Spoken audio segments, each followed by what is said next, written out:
Cette émission vous est présentée par PMU.fr.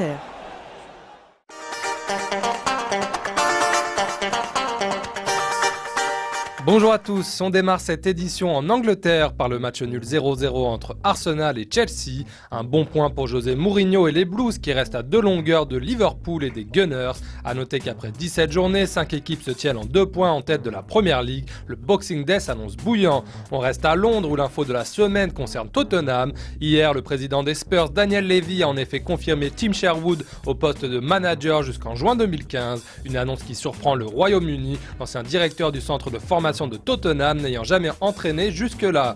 Sans transition, on file désormais à Barcelone où Andrés Iniesta nage en plein bonheur. Comme convenu, le lutin du Barça a prolongé hier jusqu'en juin 2018. Sa clause de départ reste fixée à 200 millions d'euros. À Madrid, le quotidien AS révèle que Léo Messi va signer un nouveau contrat avec le Barça, son 7e depuis 2005, lui qui déclarait pourtant récemment n'avoir jamais demandé de revalorisation salariale. Selon la Gazette madrilène, la Pulga se réunira dès son retour d'Argentine avec Rossell pour signer son nouveau bail. Si les détails de ce dernier n'ont pas filtré, Rossell déclarait la semaine dernière que Messi devait être le joueur le mieux payé du monde. On termine enfin cette revue de presse en Italie où le Corriere dello Sport publie ce mardi une interview de Rudy Garcia. Le quotidien italien relaye également les dires du président de Cagliari qui a déclaré qu'il allait vendre Nainggolan à la Juve ou au Milan. Et selon la Gazzetta dello Sport, il ne manquerait plus que l'aval de Silvio Berlusconi pour boucler l'affaire. Le quotidien au papier rose qui révèle également la rencontre hier à Londres entre Eric Thohir et un certain Nasser Al-Khelaifi. Le nouveau patron de l'Inter Milan aurait parlé de droits télé avec le président du PSG, mais pas que.